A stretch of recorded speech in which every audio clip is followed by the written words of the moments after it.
تو ہمارے ہاں کچھ لوگ سمجھتے ہیں کہ سخاوت صرف رمضان میں ہی کرنی ہے، اور رمضان میں ثواب زیادہ ہے، ورنہ راشن ونڈن والے لوگ کو عیدوں بعد بھی بھوک لگ دیجئے، عید کے بعد بھی اسی طرح ہی غریب کے ساتھ پیٹ ہوتا ہے، لیکن توجہ نہیں کہ مہنگائی اور سختی کے اس دور میں اپنے مسلمان بھائیوں کا، عزیزوں کا، اہل محلہ کا ہاتھ بٹائیں، پیار کریں۔ علم کا لغوی معنی جاننے کے ہوتے ہیں۔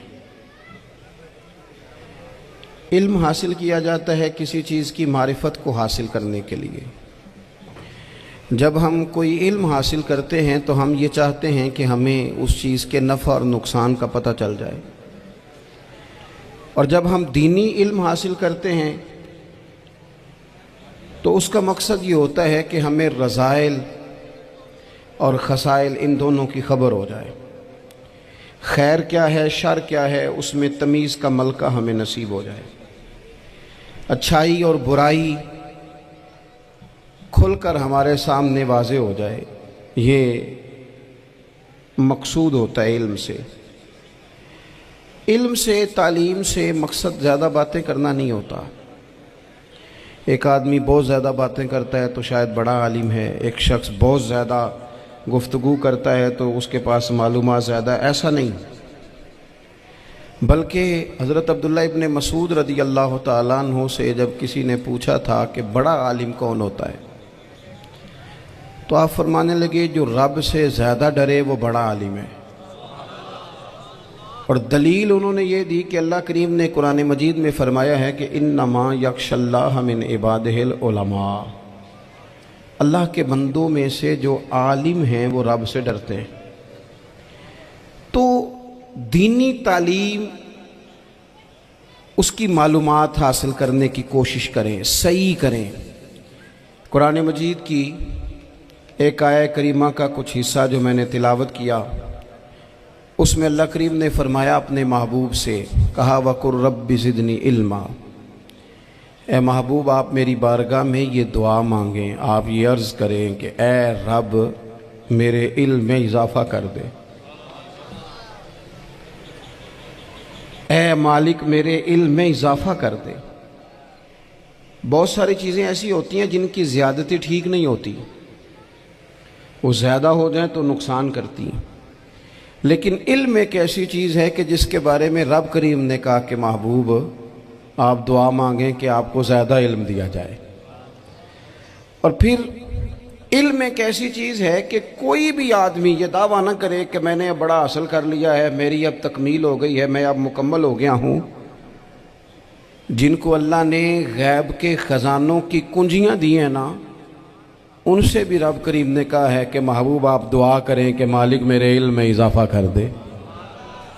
تو جب وہاں تک یہ بات ہے تو پھر عام آدمی کو بھی چاہیے کہ وہ اپنی معلومات میں اضافے کا شوق پیدا کرے۔ اور تیسری بات یہ کہ جو حضور کے علم شریف پر بات کرتے ہیں وہ بھی اس آیت سے سیکھیں کہ حضور کا علم تو ہر روز رب اس میں اضافہ فرما رہا ہے، تو ہر روز اضافہ ہو رہا ہے۔ وَلَلْآخِرَةُ خَيْرٌ لَكَ مِنَ الْأُولَىٰ، ہر روز ترقی ہو رہی ہے حضور کے علم شریف کی بھی۔ تو ہمارے ہاں زیادہ تر لوگ بات اس لیے سیکھتے ہیں کہ میں کوئی کہیں سے مسئلہ سیکھوں گا پھر جا کے اپنی مسجد کے امام کو تنگ کروں گا کہ وہاں تو میں یہ سن کے آیا ہوں تو یہاں یہ کام کیوں نہیں ہوتا۔ میں کوئی بات سیکھوں گا تو پھر میں اس سے بحث کا دروازہ کھولوں گا۔ علم کا مطلب ہی اپنے آپ کو سنوارنا ہے۔ معلومات حاصل کرنے کا مطلب یہ کہ آپ کے عمل میں پختگی آئے، آپ کے کردار میں پختگی آئے، آپ نے جو سیکھا ہے آپ اس کے مطابق اپنے آپ کو ڈھالیں۔ مسلم شریف میں موجود ہے، نبی پاک صلی اللہ علیہ وسلم نے دعا مانگی ہے، اے اللہ میں اس علم سے تیری پناہ مانگتا ہوں جو علم تو ہو پر نفع والا نہ ہو۔ جس بندے کے علم نے اسے نفع نہیں دیا، وہ کچھ سیکھ نہیں سکا اس سے، تو اس کا علم کسی کو کیا نفع دے گا۔ جب خود سے اس نے، اور صوفیہ کرام تو فرماتے ہیں کہ جو لوگ بڑی معلومات حاصل کر لیں، بڑی باتیں سیکھ لیں، پنچایت میں کسی کو بولنے نہ دیں، گھر میں کسی کو بولنے نہ دیں، بہت سارے لوگ تو علماء کو بھی مشورہ دیتے ہیں، بڑی باتیں کرے لیکن عمل کے لحاظ سے بندہ زیرو ہو تو اہل دل فرماتے ہیں اس کی صحبت سے بچو،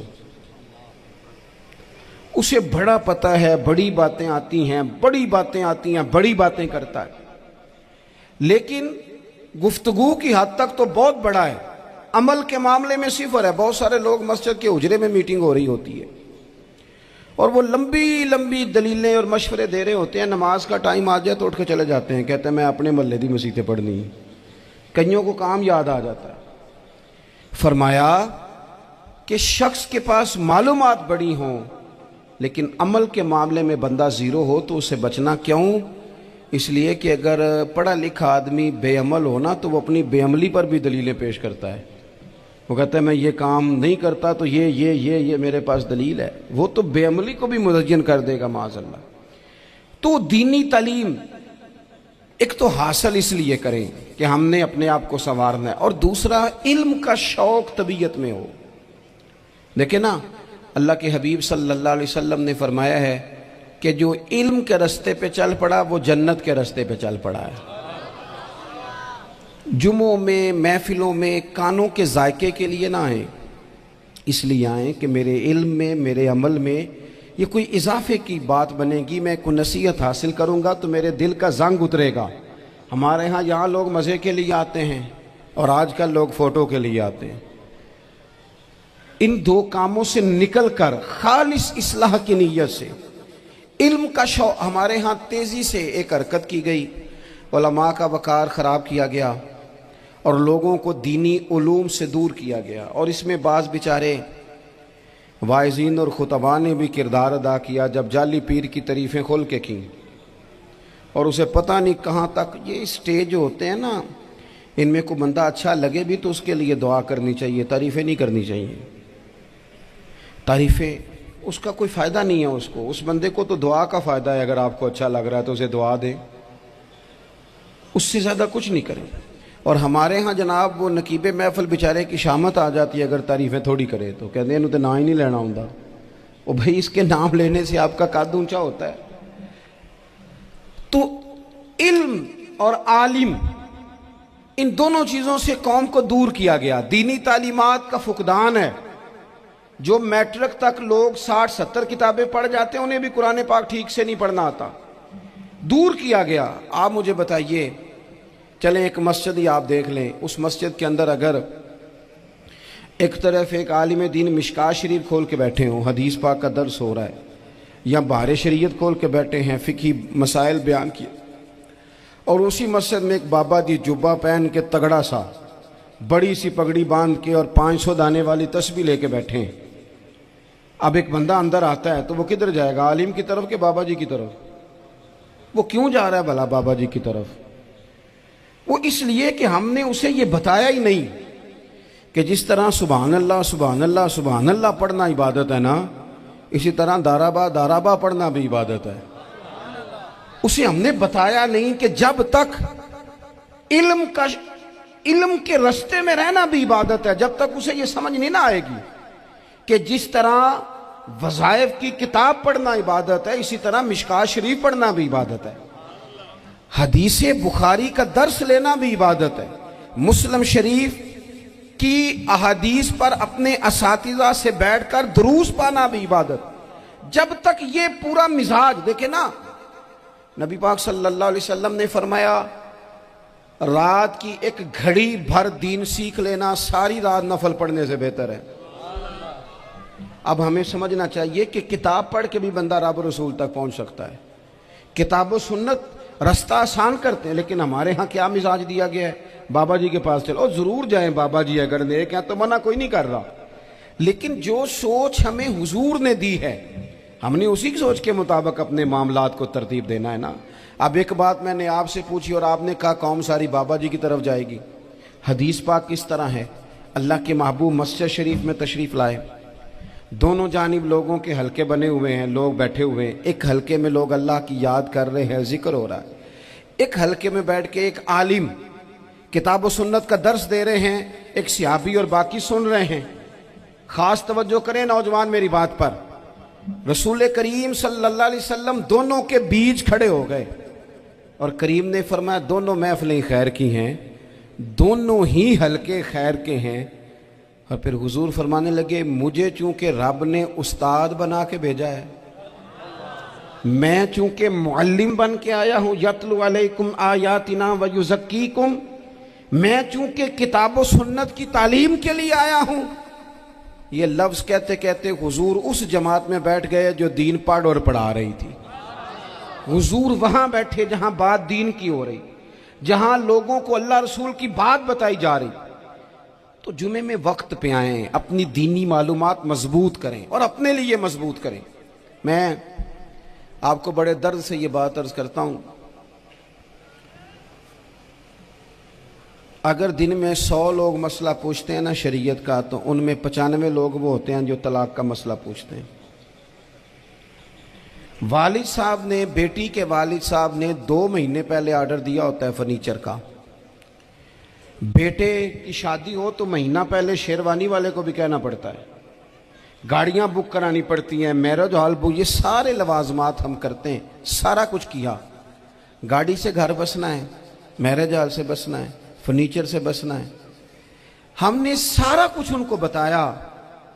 لیکن کاش 2 گھنٹے بچی کسی معلمہ کے پاس جاتی، بچہ کسی استاد کے پاس جاتا، نکاح طلاق کے مسئلے بھی سیکھتے۔ میں دعوے سے کہتا ہوں اگر ہمیں پتہ چل جائے کہ 3 طلاقیں اکٹھی نہیں دینی چاہیے، کیونکہ دے دیں تو ہو جاتی ہیں، اگر ہمیں سمجھ آ جائے کہ نہیں دینی چاہیے، یہ مسئلہ بیان ہو، اور یہ والے مسئلے ہم محفلوں میں بھی نہیں بیان کر سکتے، اس لیے کہ لوگ کہیں گے مسئلہ تو وہ بیان کریں گے، اس پہ نعرے لگیں گے، آپ قوم کو یہ کیا بتا رہے ہیں، یہ تو چھوٹا عالم بتاتا ہے معاذ اللہ اس طرح کی باتیں، تو بڑی بڑی کو نقطے کی بات بتائیں۔ وہ جس طرح ہمارے ہاں وہ 1 گھنٹہ پہلے نہیں کہتے تگڑے ہو جو میں جملہ دینے لگا، وہ پتہ نہیں جملہ آ رہا ہے کہ ایٹم بم آ رہا ہے، تیار ہو جاؤ، جو میرا جملہ ضائع نہ کرنا، ادھر بھاگ کے چلا گیا ادھر بھاگ کے آ جاؤ، اللہ جانے وہ جس طرح کبھی لگتا ہے نا پٹاری سے، اللہ جانے کیا نکلے گا، میں جملہ دینے لگا ہوں۔ تو میں کہتا ہوں تو آرام سے بیٹھ کے بھی جملہ دے دے، تیرے جملے سے کیا نکلے گا، اور تو جملہ نہ دے ہمیں کوئی آیت دے، تو جملہ چھوڑ ہمیں کوئی حدیث پاک سنا۔ یعنی ہر نقیب، ہر خطیب، ہر نعت خواہ اٹھ کے کہتا ہے سارا قرآن ہی حضور کی تعریف ہے۔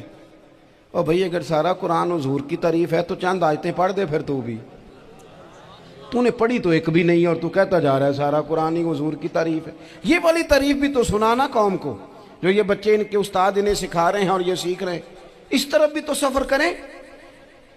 تو میرے عزیز، اگر لوگوں کو مسائل کا پتہ چلے تو سینکڑوں گھر بچ جائیں تباہ ہونے سے، بڑے بڑے گھر بچ جائیں، لیکن مسائل نہیں آتے۔ میرے پاس مسئلہ پوچھنے کے لیے کچھ لوگ آ گئے، تو 4-5 سال کا بچہ بھی تھا جس کے والد نے غصے میں اپنی بیوی کو 3 طلاقیں دی تھی، تو چھوٹا سا بچہ، کپڑے بھی پھٹے پرانے، اور حالت بتا رہی تھی کہ غریبی ہے۔ تو جب میں نے مسئلہ بتایا کہ 3 طلاقیں ہو گئی ہیں تو واپس جانے لگے، تو بچہ مجھ سے کہتا ہے، دیہاتی آدمی تو کہنے لگا مولوی صاحب میری اماں تے نانی کہنی اسن پوچھ کے آئیں آپ کہ ہن اسی لہدا لہدا ہی رہنا ہے۔ تو اس بچے کی نونہال کی وہ کیفیت دیکھی تو میں رو پڑا۔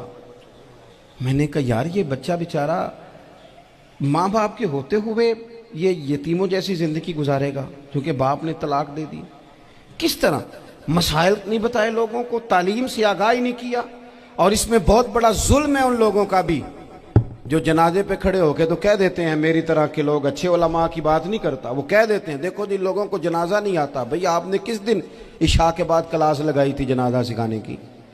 یہ تو آپ نے کہہ دیا لوگوں کو قرآن جی ٹھیک نہیں آتا، تو یہاں تو بیچاری بیبیاں جن کو صحیح پڑھنا نہیں آتا وہ مشن بنا لیتی ہیں کہ میں نے اتنے 100 کو قرآن پاک پڑھانا ہے، بیوہ ہو گئی ہوں، طلاق یافتہ ہو گئی ہوں، ساری زندگی قرآن پڑھاؤں گی۔ ہم کیوں یہ مشن نہیں بناتے؟ کیوں اس طرف سفر نہیں کرتے؟ ایک تو دینی معلومات میں، دینی علوم میں اپنے آپ کو لگائیں اور ذوق پیدا کریں کہ جو چیزیں مجھے نہیں آتی میں نے وہ سیکھنی ہے، جو معاملات مجھے نہیں آتے میں نے ان کی طرف سفر کرنا ہے۔ ایک تو اپنا یہ مزاج بنائیں، اور جب آپ دینی علوم سیکھتے ہیں تو پتہ ہے کون سا منظر قائم ہوتا ہے؟ منظر وہ بنتا ہے کہ حضرت ابو ہریرہ بھی دین سیکھا کرتے تھے، حضرت عبداللہ ابن عمر بھی اصحاب صفہ میں رہا کرتے تھے، حضرت انس بن مالک بھی رہا کرتے تھے، اور ایسا منظر بنتا ہے کہ حضرت سیدہ خدیجہ الکبریٰ رضی اللہ تعالیٰ عنہ فرماتی ہیں سیدہ فاطمہ حضور کی گود میں بیٹھی ہوتی تھی اور نبی پاک سے باتیں پوچھتی تھی اور حضور انہیں بتا رہے ہوتے تھے۔